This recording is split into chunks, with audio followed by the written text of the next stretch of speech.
Let's wait a little bit more. We have people starting to connect. It's 8:30, but I suggest we wait maybe one more minute and then we'll get started. Thank you very much.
Very good. I think we will get us we'll get started slowly, and as we go through the introductions, people will continue to join us this morning.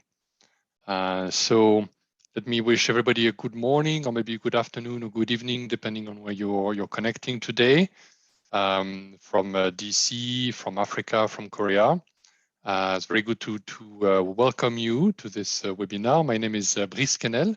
I am the Manager for Trust Fund Policy and Partner Relations in the Development Finance Vice Presidency, DFI. And I'm very honored and very pleased to open the first round of this quarterly joint webinar series. So first of all, I would like to thank our teams, KWPF and the KGGTF team, for their collaboration and for launching this joint webinar series. And I'm also very pleased to see that we have a number of colleagues from the Agriculture GP, from Africa CMUs, from current or former TTLs of projects financed by Korea trust funds, and also Korean partners that have joined us today and that are continuing to connect as I speak. So, as you know very well, Korea is a remarkable development success story, and the object of much study. From the ashes of the war, it has made one of the most dramatic economic transformations in just one generation, and is now one of the global innovation leaders.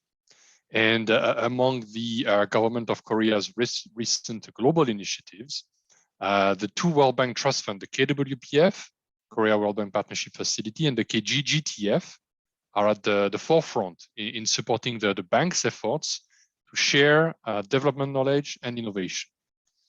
Since their establishment in 2013, these two trust funds funded by Korea have supported 269 grants across various sectors with more than $188 million in total financing.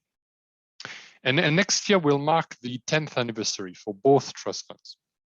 And that's in this context that this KWPF and KGGTF joint webinar series intend to discuss the outcome, the challenges, and then the way forward for these two trust funds, given after these 10 years of operation. So the series will look across sectors and regions, will involve various stakeholders, including World Bank staff, clients, the donor, Korean officials, and the development partners. And we hope to be able to highlight the innovation and the impacts from which the clients have benefited. In addition, as several projects have been cross-supported by the two trust funds, we also hope to demonstrate the synergies and also the scale-up effects in action. So to start this series today, we are going to listen and to discuss the evolutions and innovations of Africa's digital agriculture program.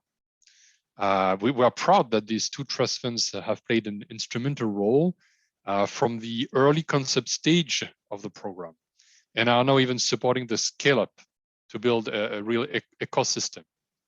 So we are here with our colleagues, Jie Kim and Parmesh Shah from the Agricultural GP for the presentation and for the moderation. With us as well, Dr. Dennis Ashimbisibwe will share his hands-on startup challenges from Uganda. And then Mr. Jae-Jak Nam will also share successful Korean practices and knowledge. So we hope everyone will find this webinar valuable and productive, and we hope also for a very active discussion. Welcome once again, thank you, and let me hand over, I think, to Parmesh. Over to you. Thank you, Bryce, and for kicking us off today. I'm Parmesh Shah. I'm the global lead for data-driven digital agriculture in the agriculture and food global practice.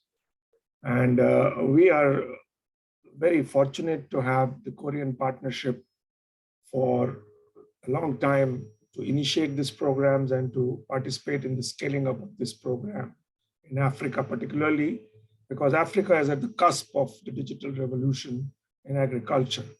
And the work done, which you will hear about today, has been at the forefront of making sure that we are able to really launch this in about 8 to 9 countries in Africa. And it is the management in Africa is also very keen that this becomes a regional program now and is done in a very significant way across the region. And there is support from governments, there is support from the innovation community to scale this up.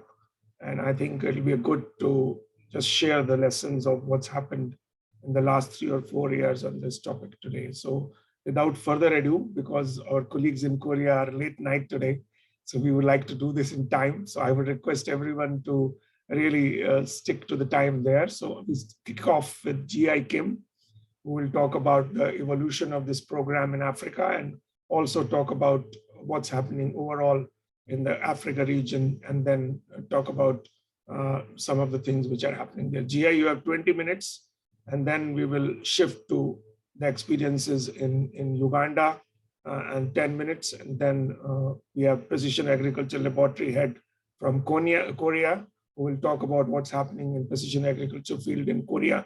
And then we have the 2 program managers, Anju and others, who will also talk about from their perspective of program management. And then we'll open up for some discussion from the audience. Over to you, G.I., to kick us off.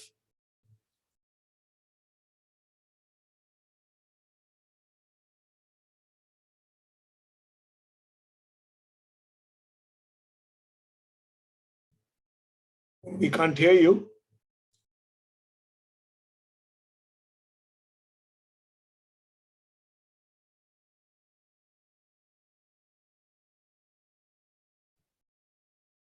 G.I., we can't hear you. Sorry, my computer is a bit slow today. Yeah. Can you hear me now? Yes, please go ahead. Yeah. Can you confirm that you see my screen, please? Yes, we can do that. If you can put it to the full view, that might be better. Okay, yeah.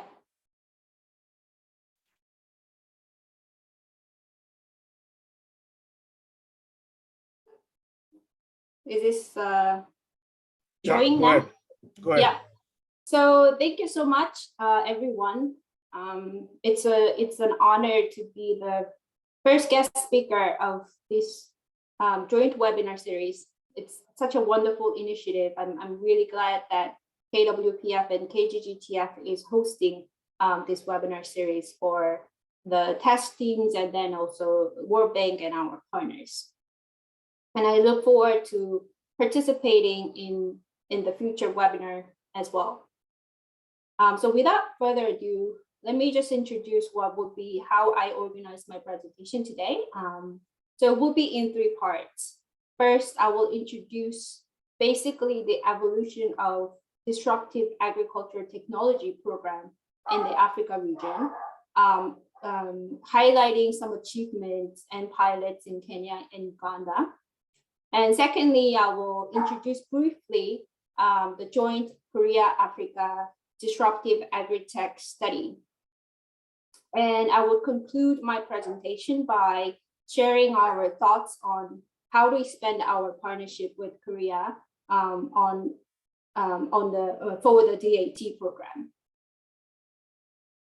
So the evolution of the disruptive agriculture technology programs in Africa, I am saying without an ounce of exaggeration that the evolution of the digital agriculture path we took in the Africa region and our partnership with Korea is one and of the same. Our partnership goes all the way back to 2015, where we launched the community of practice for ICT in agriculture, which with support from the KWPF. And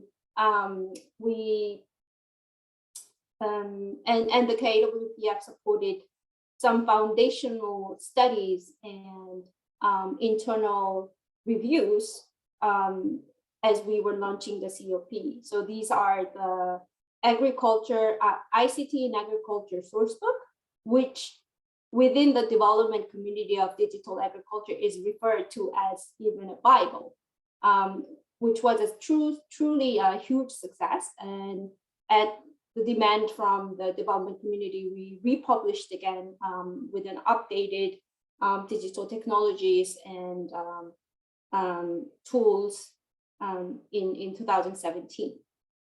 And around the time we published the updated version of the ICT in agriculture sourcebook with a generous support from, again, KWPF, we wanted to check if the World Bank operations responded to and adopting also some of the modern agriculture, digital agriculture approaches that are appearing in the ICT agriculture sourcebook. So we undertook portfolio review of the World Bank's digital portfolio review of the agriculture operations from FY 13 to 17. And sorry, this should not appear now. Yeah, and the result was that we had 126 existing ongoing agri-tech, ag operations in the Africa region, the whole region of the AGP, and 96 of them included one or more than one ICT interventions in the operations. And we found Africa was the region that had the most, of course, the most operations, but also proportion-wise, most inclusion of ICT tools and approaches in operations. In terms of the investment, this translated to more than 9 billion out of 16 billion of outstanding operations from FY 13 to FY 17. And basically standing out from all this population the most was the agriculture cluster development project, which I happen to co-lead as well. Within our component structure, so this is $150 million IDA project in Uganda, and component 1 and component 4 of this project, so around 70% of this project invests to digital tools and approaches. Key of the intervention includes the electronic voucher solution, which gives digital access to improved inputs to farmers.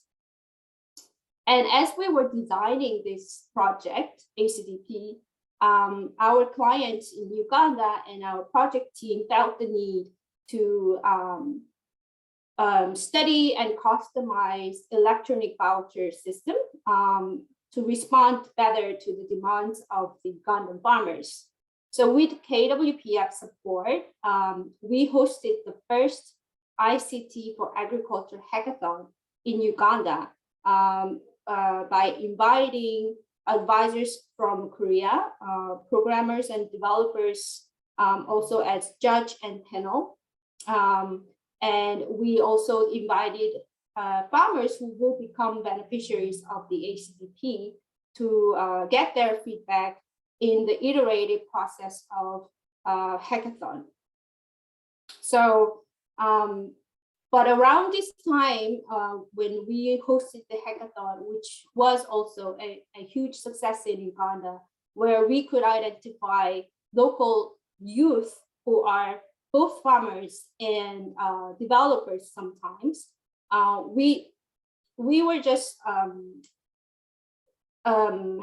surprised and amazed by this surge of local agri-tech startups and local youth who have the skill sets that can digitalize agriculture and transform the way agribusiness is being done in their country. So these are just some examples of agri-tech startups in sub-Saharan Africa that I'm referring to now. And the digital agriculture team, led by Parmesh and myself, we felt the need to do further studies and investigate the potentials of these startups within our operations and development path and transforming agenda of agriculture in the digital economy. So what we did was, again, we knocked the doors of the Korea Trust Fund because we needed financial support to undertake such a study. We got also support, general support from the Regional Integration Unit to undertake this groundbreaking study on disruptive agricultural technologies in sub-Saharan Africa. If you haven't looked at this, checked this book, I strongly encourage you to do. It's a very unique book which synthesizes 3 different sets of outputs. So first output was a unique database of scalable DATs in Africa. And by DAT, we mean these are agri-tech startups whose potential for improving the livelihoods of smallholder farmers is great. And the second set of output was innovation ecosystem case studies on Kenya and Nigeria, because these are the 2 ag tech hubs in sub-Saharan Africa. And the third output was the Innovation Knowledge and Challenge Conference in Kenya, which took place in April 2019. After this webinar, we'll share all the links to what happened to this knowledge challenge. And you will see interesting stories about these local startups who are now invited as the first cohort in 1 million farmer initiative in Kenya. So this interesting story of challenge competition where World Bank hosted together with the Ministry of Agriculture in Kenya for the local startups. This news traveled really fast to its neighboring Uganda, and we received strong demand from the Uganda government to replicate such successful competition for their local startups. And since we have an existing operation, KGGTF, which places a lot of importance in using digital technologies and modernizing agriculture, we thought we should redesign and repackage the challenge competition into a public procurement event for the operation, because we had a lot of rooms for inviting local agri-tech startups as private service providers for a lot of interventions that we make in our operation. So from the very start, we made sure we are following all the steps and guidelines and regulations and rules of procurement, World Bank procurement and the government procurement. And so we shortlisted the DATs, and then the winning DATs became the winner, the vendors of the ACDP project. And then we are together joined by one of the winner, the DAT, who is contracted under the ACTP project and providing services to our farmers. So when I opened this presentation, I said, the evolution of the DAT, the digital agriculture agenda in the Africa region, and our partnership with Korea is one and of the same. And I think by now, you will agree with me that it wasn't an exaggeration. So I am not going to go into details of each and every activities and outputs and impacts we had, but these are just timelines of what it meant for partnership with Korea and some of the products and partnerships we had. We also took our regional director, Simeon Empui, to Korea, promoting the results of the scaling up DAT report and also the results of the 1 Million Farmer Initiative. And there the director of the Ministry of Agriculture in Korea also joined and strongly demanded that we take a similar study on Korea. So Korea's DAT ecosystem and stock taking of Korea's DATs, promising agri-tech startups. So right now, as sort of a payback to all the supports that we received from the 2 Korea trust funds and then the partnership we had with Korean public sector and private sector, we're undertaking joint Korea-Africa DAT study. I'm working with Dr. Jejak Nam, who will be also speaking today, to look at the opportunities of DATs in Korea and how really the agriculture scene has changed and what are the futures for agriculture and digital agriculture looks like in Korea and what it means for partnership with Africa and other global partners. So I'm really excited to be taking such study, and I think it will not only catapult some of the activities that we're doing in the region, but also will engender a lot of fruitful partnership between the 2 regions. So in terms of expanding further our partnership with Korea, what we are undertaking, what I just introduced, the joint Korea and Africa study, can inform us tremendously the path that we can take this partnership forward. One initiative or platform that we try to create with the findings of this study, well, we don't know the findings yet, but what our findings will inform us for would be this DAT platform, matching platforms for DATs in Korea and Africa, where the technologies, advanced technologies in Korea could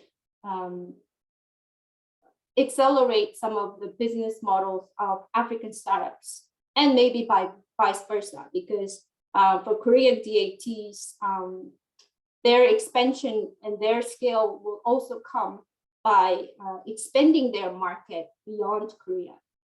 So we want to establish a platform where these startups can meet and ideate around joint partnership or joint ventures.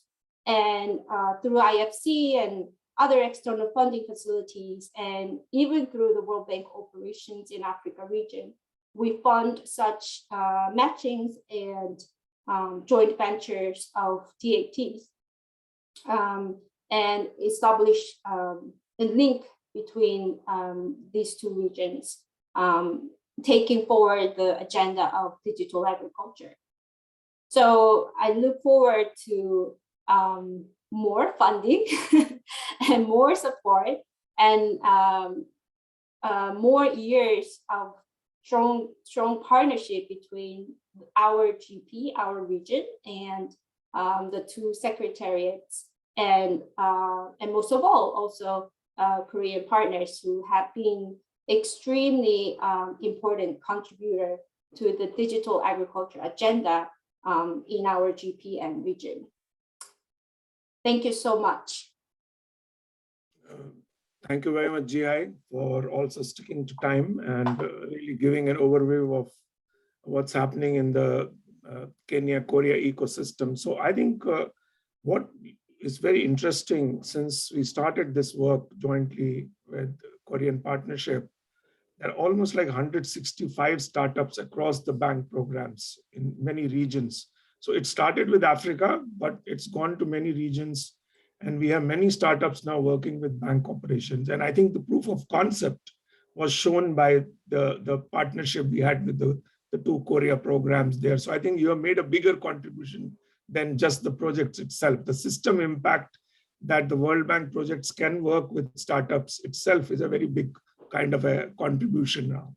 We also now have a learning going on with many Korean startups and ecosystems. Almost like 65 startups from Korea are now sort of in some kind of a dialogue with the African and other startups at this stage. So our aspiration is to create a Korea-Africa startup highway, basically, which will lead to very new forms of collaboration and development cooperation, but also impact across the areas itself. So without further ado, let's now go to, and I would also request, if you want any questions, please put them in the chat so that there is some dialogue going on between the presenters and the others there at this stage. We know the format is not conducive to direct kind of dialogue, but please, as is done in the virtual format, please put your questions in the chat, and I would request the presenters to keep watching and also responding to that while we are going on. So without further ado, I would now bring another exciting application from Uganda.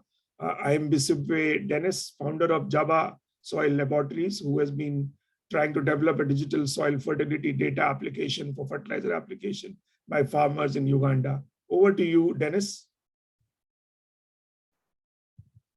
Yeah, thank you very much, Mr. Shah. Am I clear? Yes, you are very clear. And your presentation is also can be seen very clearly. Okay, thank you very much. My name is Dennis Ahimbisiwe, and I'm the founder of Jaba Soil Laboratories, a division of Jaba Engineering Limited. Next slide.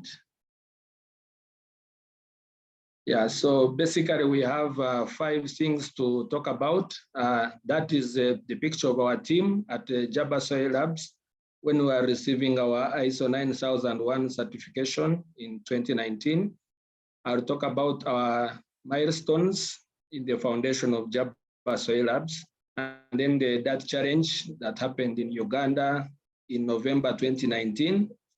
Then from the DAT challenge, we were taken up by SCDP MAIF, Ministry of Agriculture, Animal Industries and Fisheries, where we did some work with SCDP. I'll talk about our achievements. Then lastly, lessons and opportunities, as well as where we see ourselves in the next 3 to 5 years. Next slide. Yeah, so Jaba is an old company, I can say, registered in 2009. We were mainly a laboratory instrumentation supply company, doing maintenance and services of laboratory instruments in industries, research institutions, and manufacturing industrial labs. Which we did from 2009, which we actually still do as part of Jaba Engineering.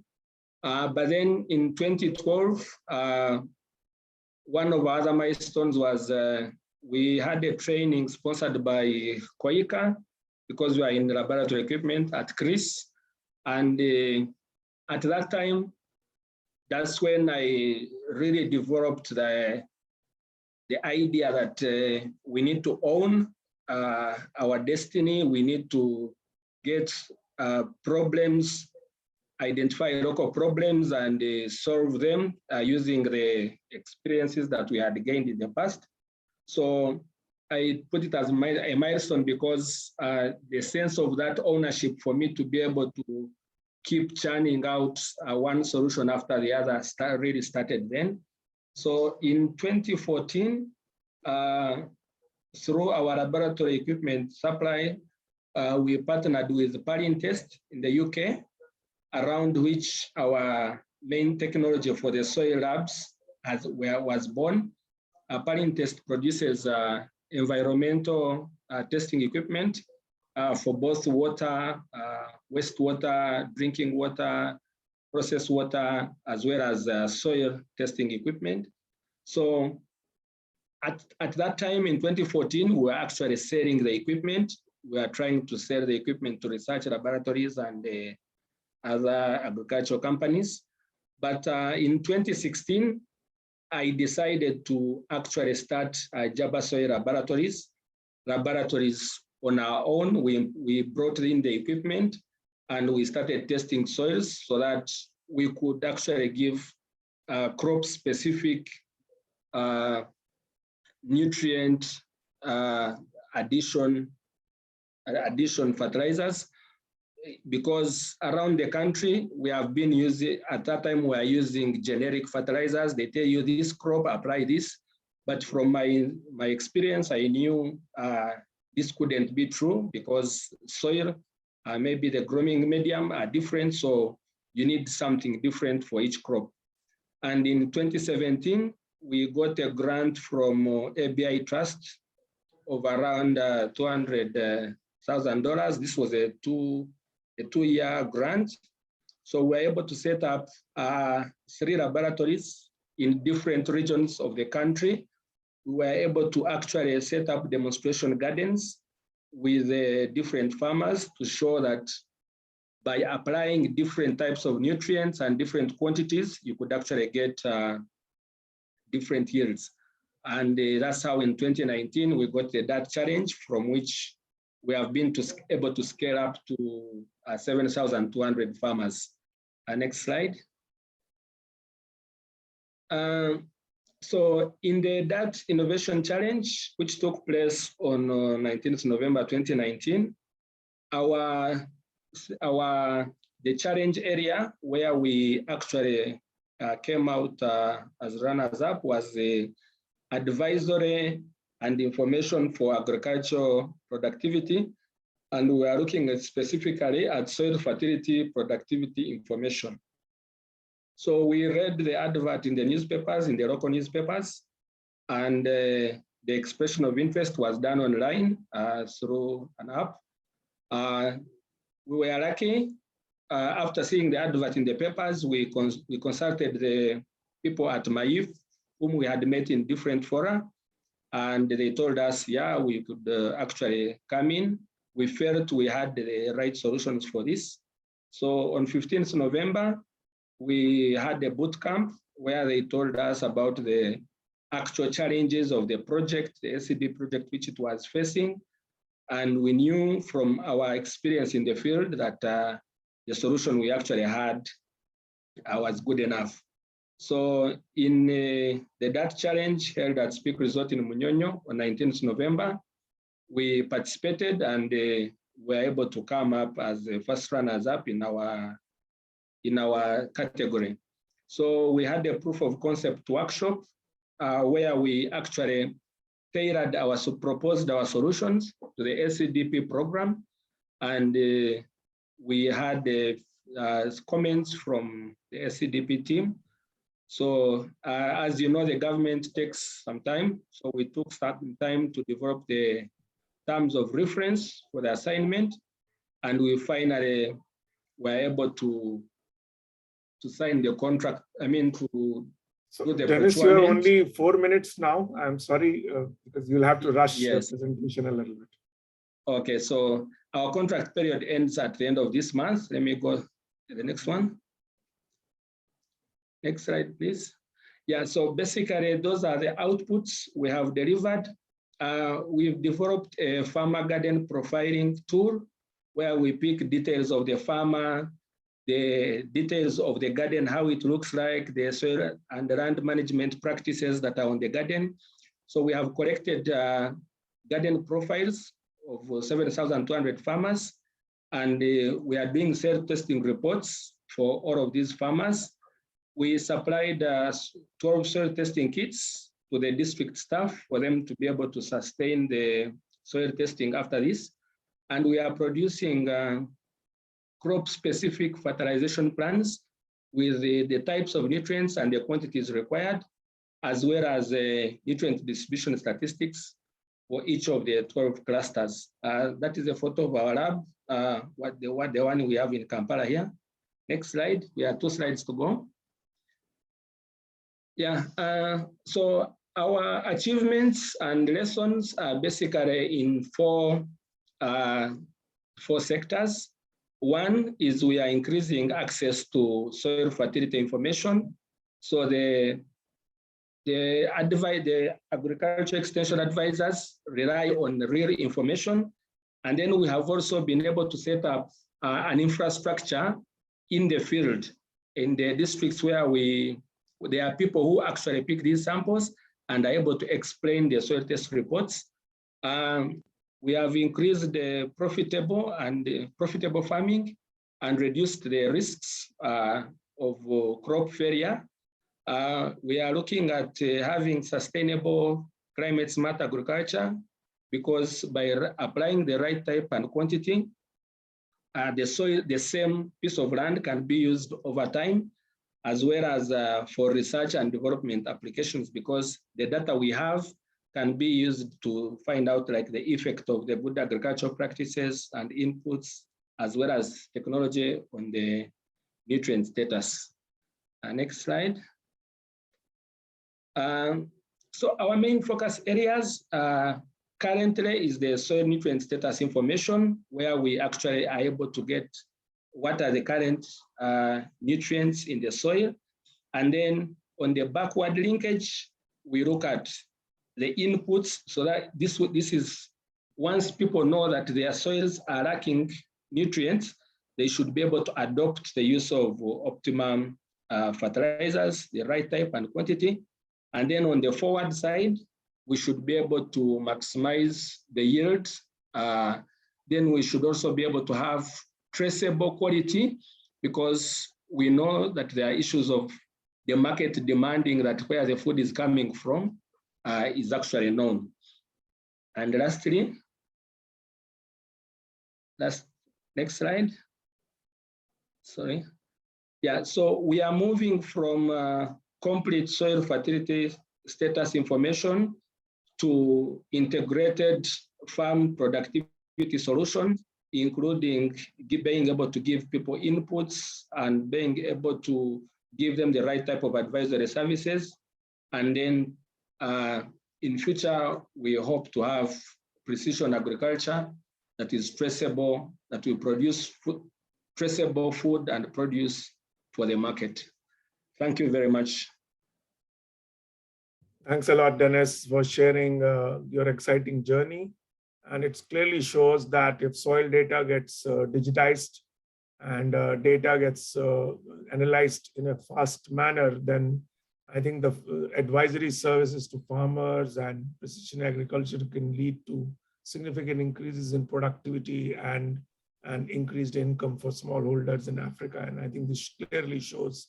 And interestingly, we have many other solutions emerging in Africa on digitizing soil health. We are working on digitizing all the soil maps in Africa right now, and then really creating a digital architecture of soils, and then also having e-vouchers, which will allow fertilizer subsidies also to be shared digitally with the farmers. So it's more like an end-to-end fertility management system for the whole African region. So I think thanks a lot, Dennis, for sharing that.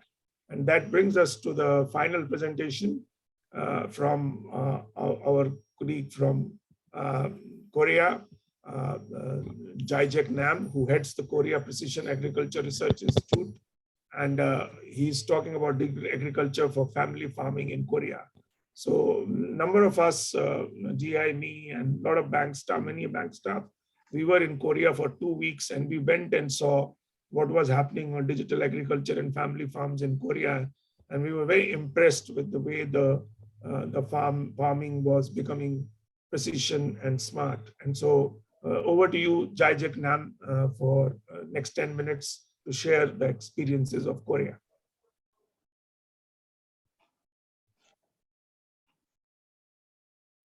Okay, can you hear me? Yes, we can hear you.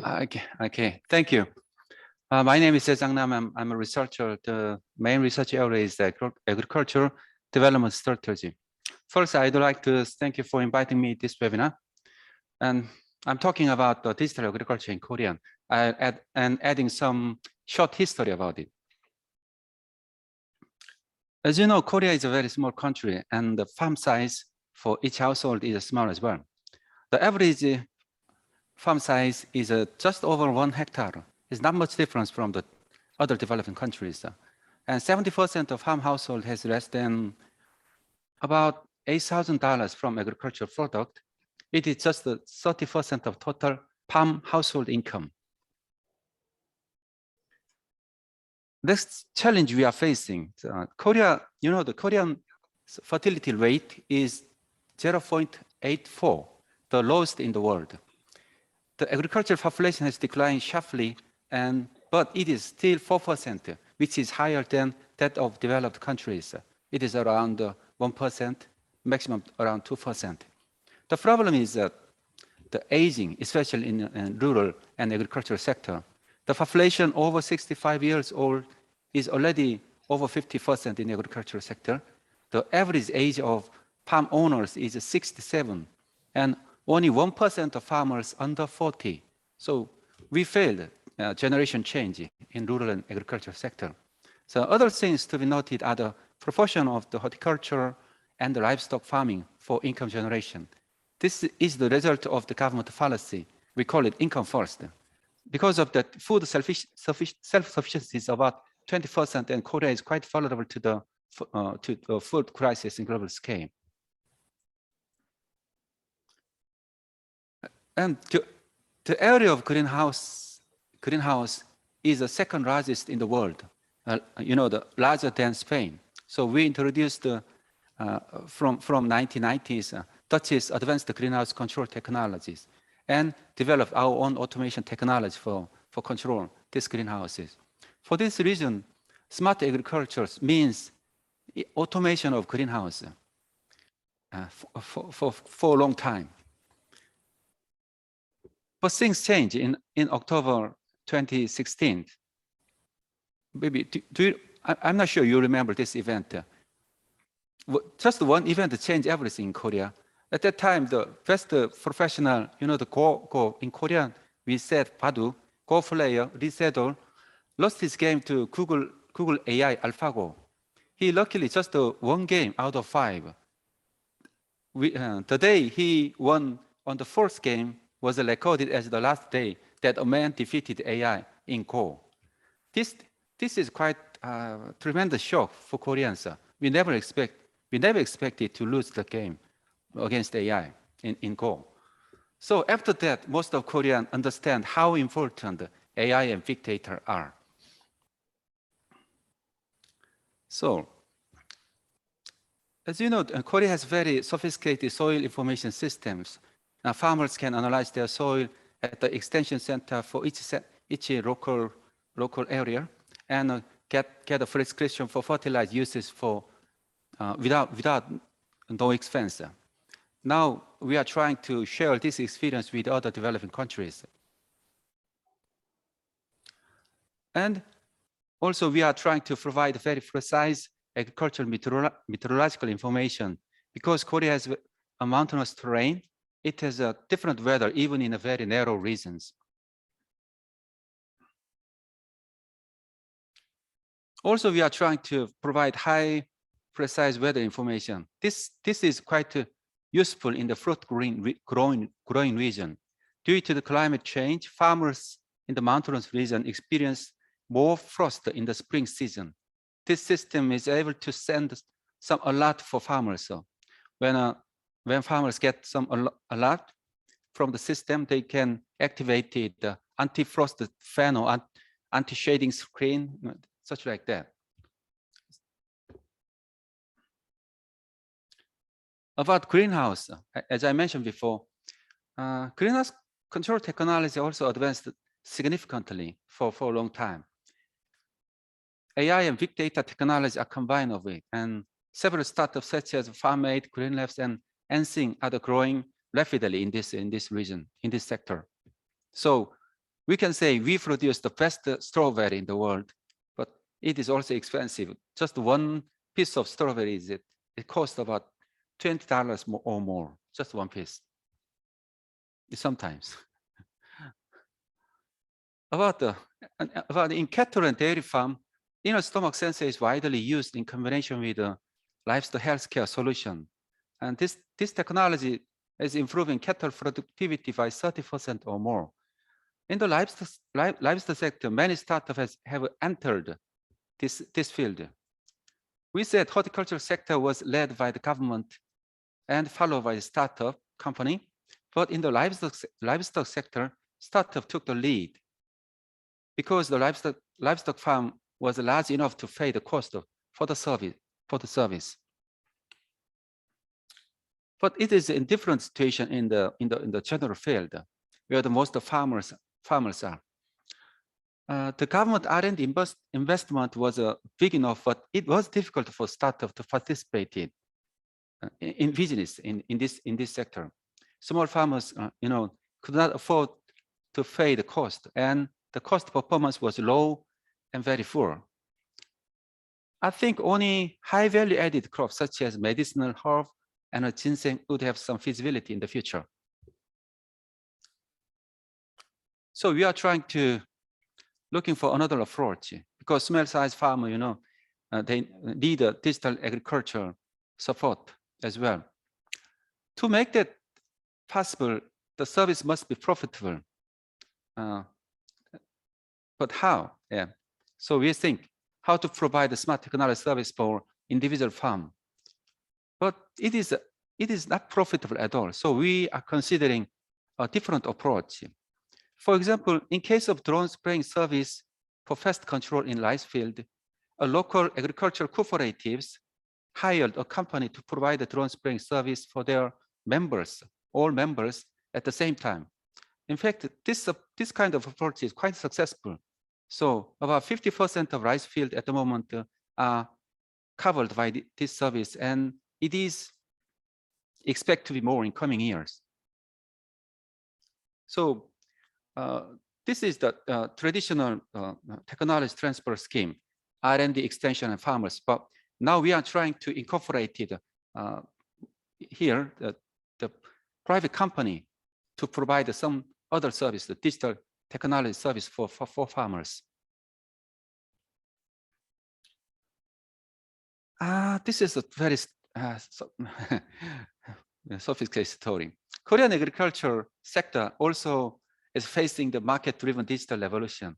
This is not much different from the retail market evolution that is taking place in many other countries. So just to refer to the slide, this material. And this is the last slide for me. Korean smart farming technology has been developed significantly thanks to the government R&D investment. Every year's government supported for the research program. About the amount of research fund is over maybe $200 billion annually. And thanks to the Korean, the Korean industrial background is quite strong. The young generations, armored with the ICT technology and skills, are powering into the agricultural startup, and a well-established startup ecosystem also contributing a lot. Korean agriculture has a similar scale of developing countries, but armed with advanced smart technology. And I think this kind of experience will be able to contribute to the agricultural technology development in developing countries. And this is all my presentation, and thank you for listening. Thanks a lot, Mr. Jajek Nam. And I think you gave us a good flavor of what's happening in the Korean ecosystem on precision agriculture and the evolution of the things there. And we have hosted about 6 webinars with some of the innovators which are listed here in the earlier webinars, which we have hosted as part of our knowledge learning efforts. And we see clearly that the cost part is something where a lot of innovation is required in terms of how we will scale that up. And we also facilitated as part of the Kenya event, Astra Aerial, the first drone company in Kenya, which really has brought the drone services to the smallholders in Kenya. So we are trying to see how we can graft these Korean solutions to the African situation and to the other countries as well. But we see huge potential. There are already partnerships developing between Korean startups and African startups there. And we will see some of these things in future as we go. So I would now come to the last part of the event and would request our program managers, Hyung Gon Wang from Kenya Green Growth Trust Fund and Anju from the Korea World Bank Partnership Facility to talk and give their discuss and remarks, please. First with Mr. Wang, and then with Anju. Please go ahead. Thank you very much, Pamesh. Can you hear me? Yes, we can. Okay, excellent, great. So yeah, thanks very much for kind introduction. My name is Hyung-gun Wang. I'm the program manager of the Korea Green Growth Trust Fund. We hear good impact story of the collaboration between KWPF and KGGTF.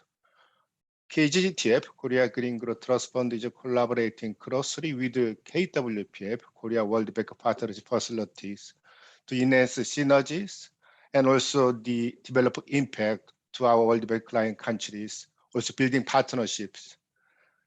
Also, we are focusing on how to avoid duplications and the enhancing synergies. I think this is some key message we want to highlight this first joint webinar. Agriculture sector is one of our priority sectors. Both KWPF and KGTF is prioritizing and then providing support. In particular, digital agriculture technologies. It's new ideas of how to promote the inclusive green growth and also adopting innovative technologies to creating bigger impact on the ground. KWPF provided pioneering support, kind of developing proof of concept, also the building partnerships, also supporting startups to piloting the ideas. And then the role of KGGTF is basically scaling up those one linked to the landings and then promoting those DAT to broader regions, also disseminating the kind of partnerships to broader areas. In particular, in today's presentation, Uganda and Kenya is also supported by KGTF year 2021 grant. Basically, year 2020 grant, basically year 8 grant. So initial work was supported by KWPF, create a big result. And then those big result, strong partnership were added in the call for proposals. And the donor also, GP management, appreciate those successes and allowed us to provide the funding support to continuing those grant activities linked to the lending. In particular, in Uganda grant, is led by GIE, is currently supporting the pipeline lending project. And also Kenya project, supported by the VNA, is focusing on the ongoing lending project. Basically, our KGP grant is linked to the lending and the scaling up the proof of concept pioneers, which was done by KWPF. I think this is really key linkage between KWPF and KGTF, how we can work together and then creating synergies and then creating bigger developer impact. So in this regard, I think we will continuously communicate together and raising the quality of the grant proposals and creating big impact. So today's webinar, we highlighted the success stories. I think this can be further disseminated and then creating bigger impactable project in coming forward. Thank you so much. Thanks a lot, Mr. Hangawang. And I think you absolutely characterized it rightly that the KWPF piloted a lot of things, and then KGTF is trying to take them to scale and go to the higher scale there. So I think there is quite a synergy between the two operations. And I think we have seen that these two programs work in quite a good collaborative way to really take us these programs to scale. I'll now hand over to Anju to talk about the KWPF and her perspective. Thank you so much, Parmesh. First of all, thank you, colleagues from the World Bank, including my manager, Brice, who is chairing this session. I would really like to thank all three presenters for their insightful presentations. Our own Jihye, who shared the World Bank's internal perspective, and of course, Mr. Ahimbe, who provided the perspective of the startup, and we could also see from the client side, and Mr. J. Jack Nam, who provided the history of evolution of Korea's development in that sector, as well as we could say it's a perspective of the Korean partner institution as well. So I do have two questions, one for Jihye and one for Mr. Ahimbe. But before I do ask question, I just wanted to put the perspective of the question. As you know, the main objective of Korea World Bank Partnership Facility, as well as KGGTF, Korea Green Growth Trust Fund, is to learn from Korea's development experience and bring those experience to relevant banks' clients. And we do this through partnership with the relevant Korean partner institutions, right? So in this landscape, to date, KWPF has provided about $5.5 million to agriculture sector. This is one of our priority areas, just like KGGTF, where we do work together to avoid duplication. In terms of this 5.5 million, the grants has gone to various regions. For example, of course, the first to start with Africa, where this proof of concept was piloted. Then we also support in East Asia and Pacific, Middle East and North Africa, South Asia, and most likely it could also be in LAC in the future, right? So with that, the fact that we are trying to support globally in the World Bank, Jihye, my question to you is that what have been the key lessons learned from Korea Africa Digital Agriculture Technologies that other regions could learn from, or the other team could learn from? Because you and Parmesh, I mean, if I may say, are the jet setter in this area, that you are also trying to bring that into bank's operational portfolio to make it mainstream, right? So that's one question. And if kindly allow me to ask one question to Mr. Ahimbe. From your presentation, I noted that it took almost 10 years of incubation for the Java Soil Lab to be successful. So my question is, what factors contributed to the success of Java Soil Lab? Also, given the focus on climate smart agriculture, what are some examples of this lab's thinking on introducing climate smart technologies on the soil testing? With that, let me stop here and over to you colleagues. Thanks, Jihye. Can you be now brief in your response, Jihye? Yeah, sure. I see our that Korean colleagues not to be burning time. the midnight oil. So yeah. Please go ahead, Jihye, and then Dennis for a brief response to Anju's very, very important questions. Okay, thank you. Anju, I appreciate the question, and I'll be very, very brief as demanded. So what lessons do we have for other regions in the World Bank is basically all available in the Scaling Up Disruptive Agricultural Technologies in Africa book. We have methodologies of assessing the innovation ecosystem. So countries who want to develop their innovation system for accelerating their startups, agri-tech startups, bringing the future of digital economy to the agriculture, they can see all the methodologies as to what makes the ecosystem enabling for the country startups. As for the lessons with Korean partner and partnerships, I think the presentation from Dr. Jae Nam was very telling. We see some scenes of where government-led initiatives brought together the surge in agri-tech startups and the other way around as well. So, the innovation process in Korea was led both by public and private sector. And this model can be replicated where there is a government will.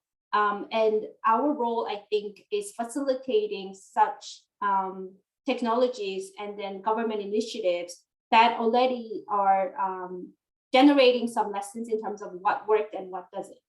So our role, I think, is meticulously documenting them and provide evidence for other regions to follow. Thank you. Hopefully that answers your question, Anju. Sure. No, I will also summarize my remarks, and I'll also answer Anju's question a little bit in my final remarks fairly quickly. Dennis, over to you, particularly the question on how does your work help with climate smart agriculture is a very important point which Anju is raising. Dennis, over to you. Yes, thank you very much for your question. Specifically in Uganda, of course, our population is rising so much, unlike in Korea that is going down. So the amount of land available for agriculture is reducing. So because the family size is increasing and we are sharing the land, so you find there is pressure to maybe go out into the forests and open up new lands. So we are hoping that if we can use the same land sustainably to grow the same crops, then we should be able to have less pressure on the protected zones. Then as we are using the same land over and over again, people start the demand for use of inputs and the improved seed varieties, it also grows. So we are hoping that if we can get more yields from the same smaller pieces of land, because a normal smallholder farmer will try to increase his yields by increasing the acreage. But if we can increase the yields from the small piece of land, then we should be able to have a climate smart agriculture. And then lastly, on the use of inputs, people are using inputs when they hear fertilizers can increase your production. They'll try urea. If it fails, they'll try NPK. If it fails, they try something else. But once they have the information of what is missing in their gardens, then they should be able to use only that fertilizer that is required. Because in our experiences, some people have, when like they use urea and it works well, the next season they double the amounts. So you find in 3-4 years, the soil pH has actually gone very low. They cannot use it anymore. So we are hoping once this information is freely available, then we use only optimum. Yeah, basically that is it. And then on the issue of our 10 years, of course, we started as a new lab equipment supply company. We only started soil testing in 2016. But most of our staff, as you can see there, they are youth. Uganda, we have most of our population below 30 years. So my staff, 80% are below 30 years. So they can easily take on new roles, and new things are actually easier for them to adopt than for the other people. And then my background, we come from a farming background. So when I'm doing farming, it is something that is part of nature. You feel like you're doing something from home. So it's not a new thing for us. So it becomes much easier for us to grow, to be more innovative in agriculture than in any other part. Yeah, and then of course we have support from the ministry somehow, because there is a lot of focus on agriculture, both for food and for export. So our relationship with the ministry is also very good, and we are using most of their staff where we as a private company cannot reach, or maybe whenever we need support. Thank you very much. Thanks a lot, Dennis. And I think we had a rich discussion today, and I think the very good points raised by almost all the discussants. Just to paraphrase where we are right now. And I think there's another part of the Korean support which we appreciate is the support to the global program. Actually, it's a smaller grant, but it allows us to bring all the initiatives together. We have done 56 webinars till now in the last 2.5 years, where we have brought all the innovators, thought leaders from all over the world, including Korea, together. And we have a very vibrant community of practice now in the bank from all the GPs right now, around 295 staff who are continuously learning from each other from these innovations. And we also have a global community, and we are developing an open learning campus flagship course on digital agriculture with also the Korean support there, where we will try to develop a flagship course which will be offered to the governments, innovators, startups as we go forward in this case. And the demand post-COVID is so high from the governments now to include data and digital components in the projects, we almost can't cope up with the demand. It's almost like 66 countries asking for this support at this stage. So I want to recognize the key role played by Korea Green Growth Trust Fund partnership and Korea World Bank partnership to help us cope with this demand at this stage. So I think, but what we want to develop is this Korea and Africa highway of investment and startups, and that's our aspiration. And we are now proposing a after the GI is finishing the study, we will propose a more concrete, tangible program based on that, in which, say, startups from Korea and startups from Africa will jointly develop the new generation of programming, which comes out of this partnership. So again, thank all the panelists who presented, all the discussants who really asked us provoking questions, and thanks Bryce for kicking us off today for this event. We value this partnership very strongly, and we hope that we will have more of these. Look forward to learning from the future series as well. Thank you very much. Good morning, good evening, good afternoon, and good evening. Thank you very much. Bye-bye. Thank you, Parmesh. Bye-bye, everyone. Bye-bye. Bye. Thank you so much. Thank you. Thank you.